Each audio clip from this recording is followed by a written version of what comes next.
Hi there, and welcome to Tabletop Toolbox. I'm Jeff, and if you're watching this, there's a decent chance that you, like me, have been trying to learn a little more about the new Illumineers Quest Deep Trouble standalone expansion to Disney's Lorcana, published by Ravensburger. I too have spent quite some time trying to figure out just what this was and how it plays, but for some reason, all folks want to talk about are the cards that come in the new Ursula's Return series. No one wants to talk about this title that provides solo or cooperative play on its own for up to 2 players. Well, I do, so let's break it down right here on Tabletop Toolbox.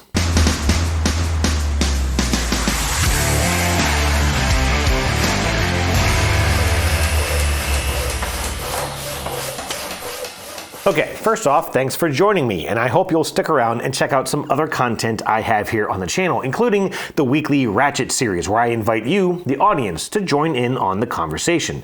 For today, I'm going to break this video down into 4 specific segments. First off, in case you've never heard about Lorcana, I'm going to give you a quick explanation of what it is and how it plays. Then, I'm going to dive headfirst into the solo or cooperative experience of the Illumineers quest box you see here. I'm also going to reserve a few minutes to share with you my initial impressions of this game, providing something of a review, as that is typically what I do here on the channel. And then, lastly, if you've perhaps decided by then that this is not the right game for you, but maybe you're still looking for some cooperative games to play with your family, maybe even your kids, I'm going to provide some recommendations for other great titles in that category. How's that sound? Pretty good? All right, let's get to it.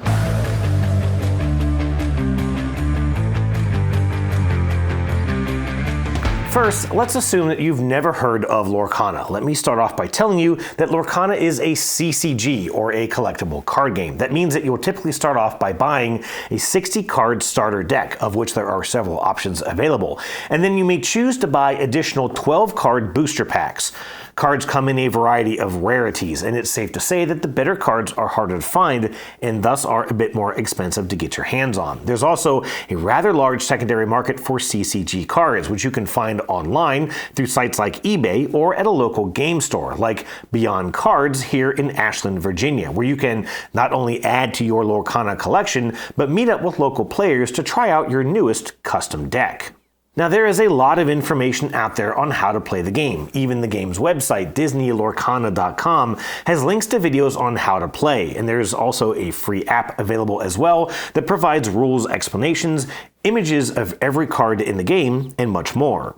But I'll provide a quick crash course here. In Lorcana, players represent Disney Illumineers, using 6 magical inks to recreate glimmers of Disney lore, which are the points players will need to win. The first player to acquire 20 lore will win the game.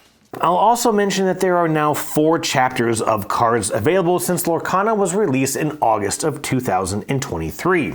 Each of the 4 chapters have starter decks available. Each deck contains 60 cards, the minimum number required per player for a game of Lorcana, and each deck can only contain cards from 2 of the 6 inks in the game. Now, you could build your own deck by buying several booster packs, but the boosters contain a variety of all 6 inks, so you would need to buy quite a few of them before you'll have enough to build a deck of 60 cards of just 2 colors. Now, I'm not going to explain these ink colors here, or this would be way too long of a video, but I'm going to provide a link in the description of this video to an article that breaks down the strengths and weaknesses of each ink. It's been quite helpful to me, even helping me learn some of the terminology used in card games like this. Now, you can have any distribution of cards in your deck within those 2 colors. It doesn't have to be 30 of each color, but you can only ever have 4 of each card in your deck. Okay, let's get on to playing the game. On your turn, you'll start by readying any exhausted cards from previous turns. Then trigger any start of turn effects on cards in play in front of you, and then draw 1 card from your deck. You'll then play as many cards from your hand as you can, with ink being the only cost. Now, ink is represented by cards that you've placed face down into your ink well, and only cards showing this symbol in the top left corner can be used as ink. You can only add 1 card to your inkwell per turn, but some cards may provide abilities to further increase your supply of ink. When you play a card from your hand, you'll exhaust the amount of ink equal to the cost of the card in the top left corner. There are, of course, a variety of cards in the game. Item cards provide a variety of bonuses, some of them ongoing, some of them requiring additional ink costs, or some which must be banished or discarded to trigger their effect. Action cards like this Brawl provide a one-time reward when played and are then discarded. These provide a wide variety of effects like drawing more cards, healing characters, damaging other characters, and much more.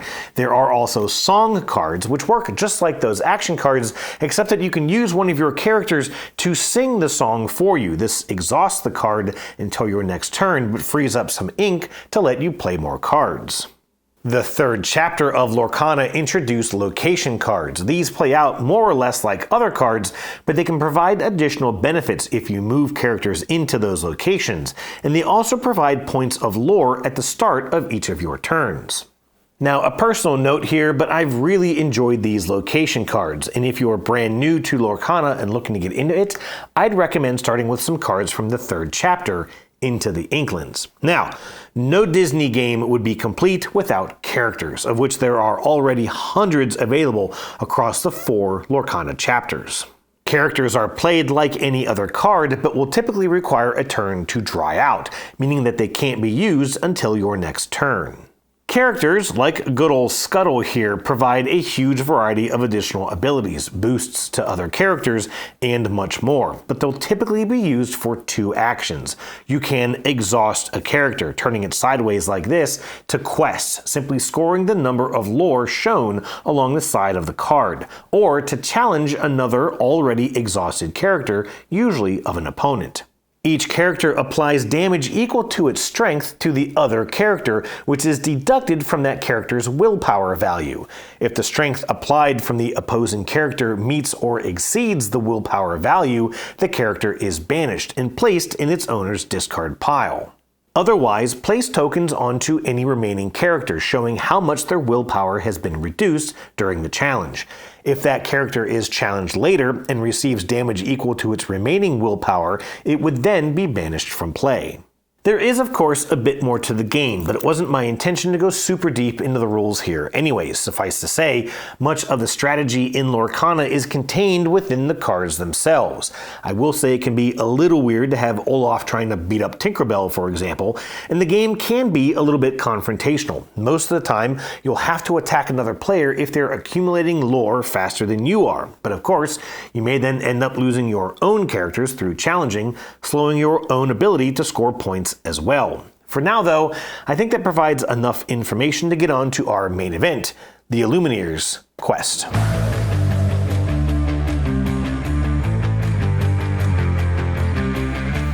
Okay, let me tell you what this is first and what comes in this box. This is a standalone Lorcana game. You don't need any other products to play this. In this box, you'll get 2 60-card starter decks containing cards from all 4 chapters of Lorcana. Each deck will also contain 2 cards that are unique to this box. They are numbered outside of the 204 card count for each of the 4 chapters. You'll also have 50 cards that represent Ursula's villain deck. These have a unique gold card back, but the cards themselves are organized like all other Lorcana cards, except that they don't apply to the 6 standard inks. You'll also get 2 two-sided battleground cards, which establish the 4 difficulties of the game, as well as an oversized Ursula card. All of these will be placed on or around this unfolded mat, and you'll get various counters to help you track scores, character damage, and Ursula's card draw count. Now, as the box implies, this game allows for 1 or 2 players to fight against Ursula, repelling her quest to rule over Lorcana.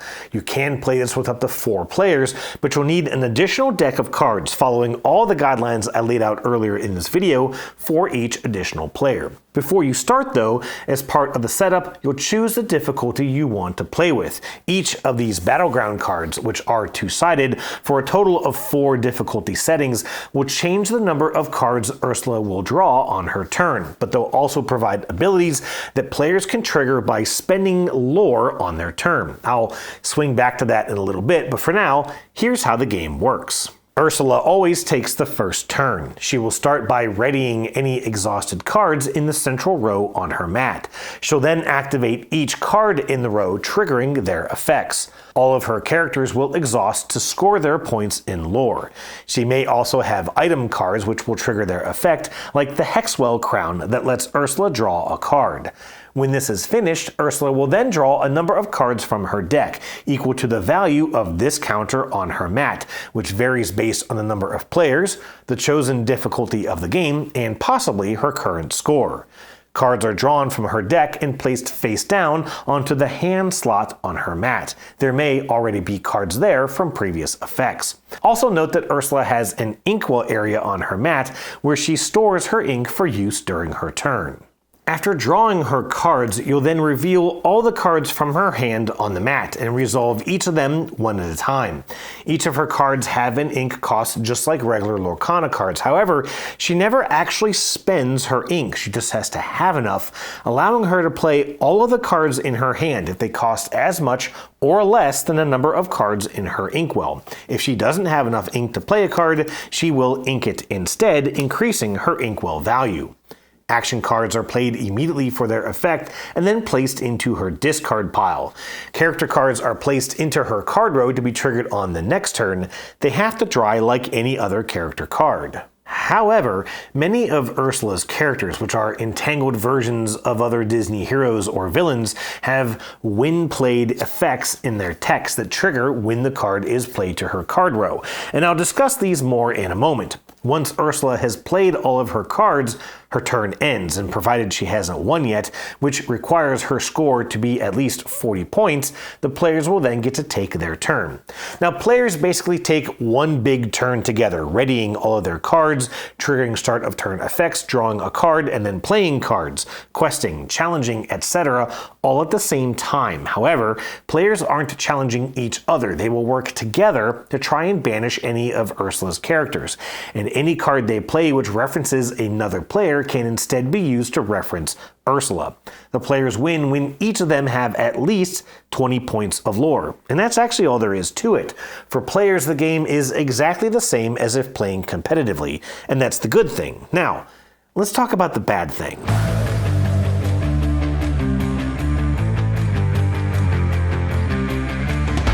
Okay, let me start off by saying that I'm far from being a Lorcana pro. I play a ton of board and card games, and I have played a decent amount of Lorcana, but an experienced player with a lot of money tied up in the right deck of cards would probably hand me my lunch. And they might just about be the only player who could actually win this game. So far, the buzz on the internet, as well as a general consensus in this household, is that this game is hard, very hard, and even on the easiest of settings. You see, in the normal mode of play, Ursula will gain an extra card draw once she reaches 20 lore, speeding up her endgame.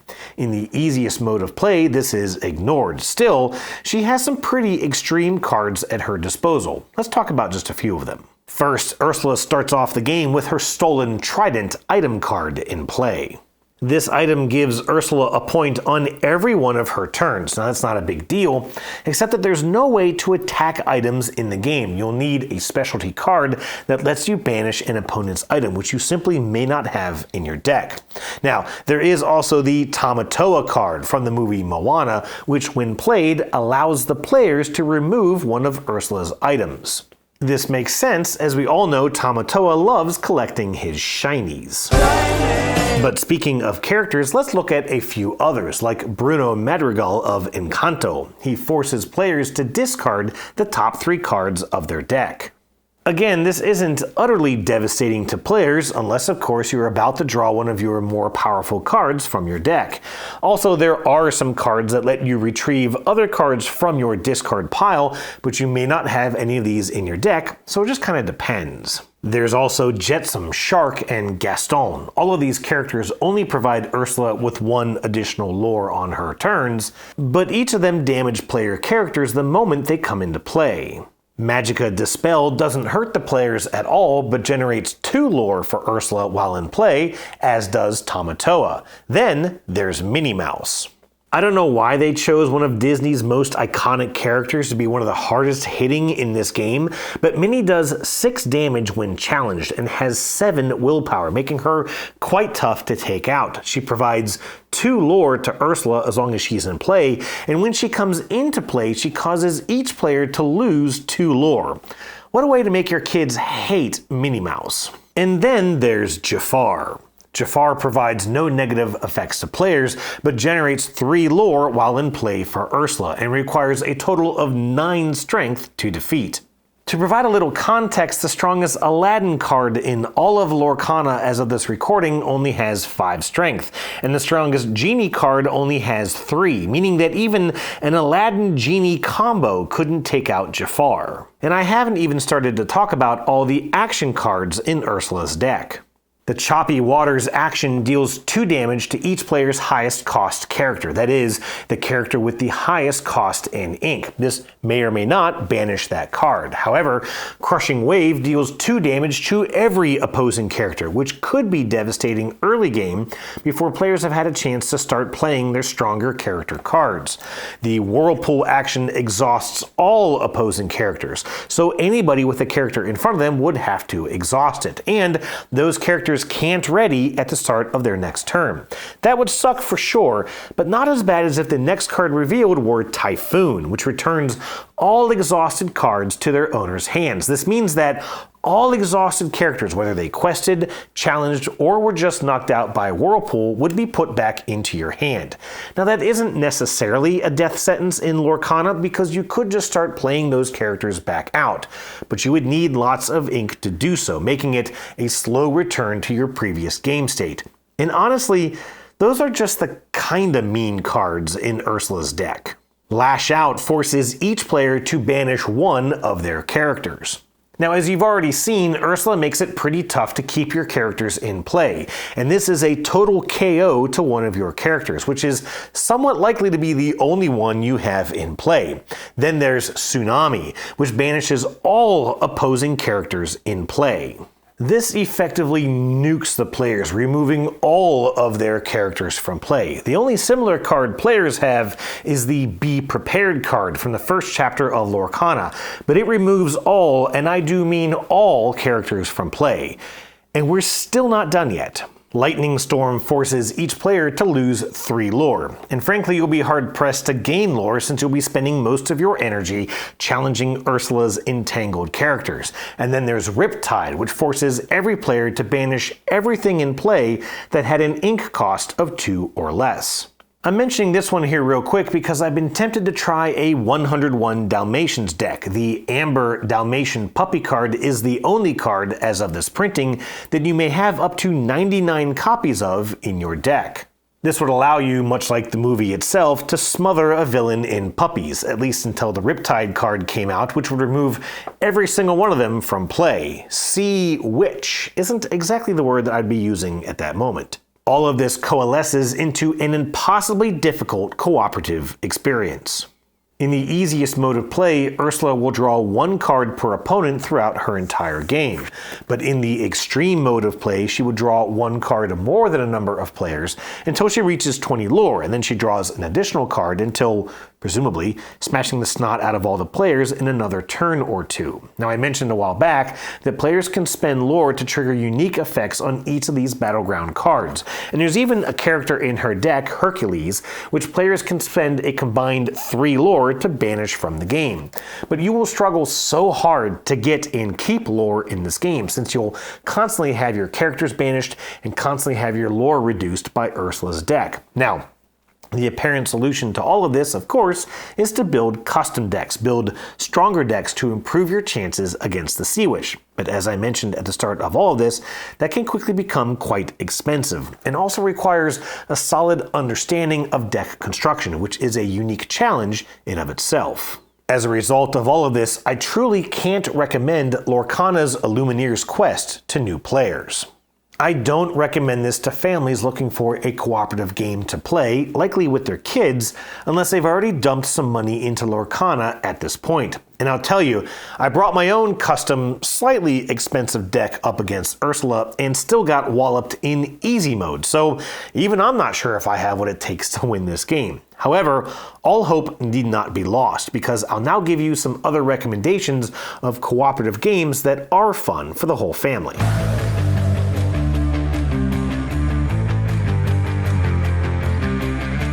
Admittedly, there are thousands of cooperative games out there, like, for example, Spirit Island, a very challenging, very thinky game about protecting the indigenous people of a beautiful island from invading settlers. Or perhaps Gloomhaven, a massive dungeon crawler where players will battle waves of monsters while building up their own characters.